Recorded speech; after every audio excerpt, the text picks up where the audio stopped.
안녕하세요. 다시 생각해보는 워라벨이라는 주제로 오늘 이그나이트 청춘에서 발표를 하게 된 노수현입니다. 만나서 반갑습니다. 워라벨이라는 말을 아마 저희는 이제 다 사회생활을 하고 계시기 때문에 많이들 들어보셨을 거라고 생각해요. 워크 앤 라이프 밸런스라고 하는 일과 삶의 균형이라는 걸 뜻하는 용어인데 실상 균형이랑은 조금 저는 맞지 않다라는 생각이 좀 들었습니다. 요즘의 워라밸을 보면 회사 생활과 그리고 퇴근 후의 생활이 완전히 분리된, 회사 생활이 내 퇴근 후의 생활을 침범하지 않고 또 내 생활이 회사 생활로 넘어가지 않는 균형이라기보다는 좀 분리를 좀 더 의미를 하는 것 같다라고 저는 생각을 했습니다. 그렇기 때문에 월급 루팡이라든지 하루에도 수십 번씩 퇴근을 하고 싶고 집에를 가고 싶고 회사를 그만두고 싶은 그런 생각들이 요즘 젊은 청춘들에게서 굉장히 많이 있는 것 같아요. 근데 실제로 일과 삶이 분리가 될까요? 아침에 출근해서 퇴근 후에 있는 나와 퇴근 후에 그리고 아침에 출근하기 전까지의 내가 다른 노수현일까요? 스위치를 온오프 하듯이 기억을 완전히 바꾸는 그런 사람이 바뀔 수 있는 그런 분리가 될까요? 저는 사실 그렇지 않다라고 생각을 합니다. 회사에서 얻은 지식과 경험이 그리고 퇴근 후에 얻은 지식과 경험이 서로 간에 어느 정도 영향력을 주고 긍정적인 또는 부정적인 지속적으로 연결되어 있는 그런 부분에서 저는 그런 밸런스가 있다라고 생각을 하고 있습니다. 또 일과 삶이 동등한 가치인지 생각을 해볼 필요가 있습니다. 일이 우리 삶에서 추구하는 비중을 차지하는 시간이 압도적으로 많긴 하지만 과연 일과 삶을 같이 보는 게 맞을까요? 사실 일은 제가 삶에서 생각하고 있는 매우 중요한 가족이라든지 또는 친구라든지 또는 연애라든지 이런 다양한 요소들에 비하면 그 가치는 아주 미미할 수도 있습니다. 회사를 이직하기도 하지만요.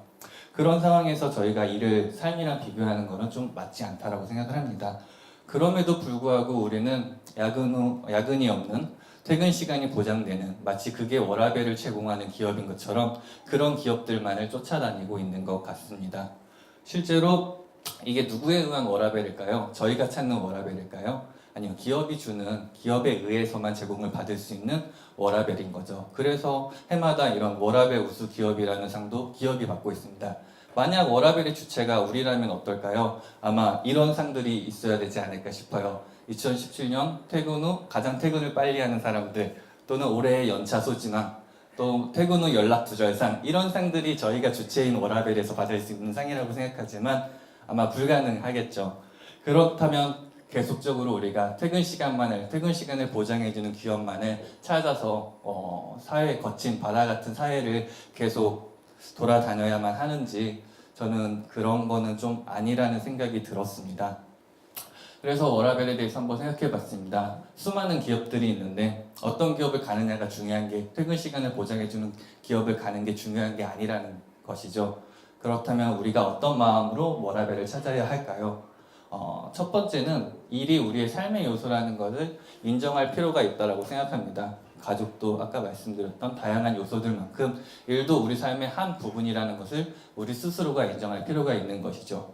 그리고 두 번째는 그 일을 우리 삶의 요소인 일을 우리가 통제할 수 있다는 것을 생각을 해야 됩니다. 지금까지는 어떤 회사의 일이라고 분리된 일이기 때문에 우리가 일을 통제 못하고 수동적으로만 어떤 조정이 당했다면 일이 이제 내 삶의 한 부분인데 내가 통제를 못한다는 것은 명확하게 인정을 하지 못했다는 것이니까요. 그리고 그 일에서 즐거운 요소를 한번 찾아보는 것이죠. 분명히 어렵겠지만 아주 사소한 거지만 해피한 요소가 분명히 있을 것입니다. 그리고 그 찾은 요소를 키워보는 겁니다. 굉장히 어려운 게임이긴 하지만 개복치가 그렇게 굉장히 빨리 죽는 게임이잖아요. 일 역시도 굉장히 어렵고 굉장히 힘든 일들이 굉장히 많을 거지만 우리가 우리의 찾은 그 행복을 키우기 위한 노력들을 계속적으로 해야 된다는 것이죠. 그렇지만 쉽지는 않을 것 같아요. 굉장히 많은 고비들이 많이 있을 거고 스스로 지치기도 할 거고 또 주변에서 방해하는 여러 가지 요소들도 분명히 많이 있을 거라고 생각을 합니다. 네. 그럼에도 불구하고 우리가 바뀌지 않으면 변화하는 것은 없습니다. 아인슈타인이 이렇게 말을 했다고 합니다. 어제와 똑같은 삶을 살면서 다른 미래를 기다리는 것은 정신병 초기 증상이다. 아무리 어떤 삶이 우리가 그 삶의 어떤 수동적으로 대하는 게 아니라 주도적으로 능동적으로 변화해야 된다는 것이죠. 그래서 저는 이제 워크 앤 라이프 밸런스를 워크 포 라이프 밸런스라고 부르는 게 어떨까라고 생각합니다. 우리의 삶의 균형을 위해서 우리가 일을 어떻게 생각하고 어떻게 해야 하는지에 대해서 고민해야 되는 것이죠. 예, 감사합니다.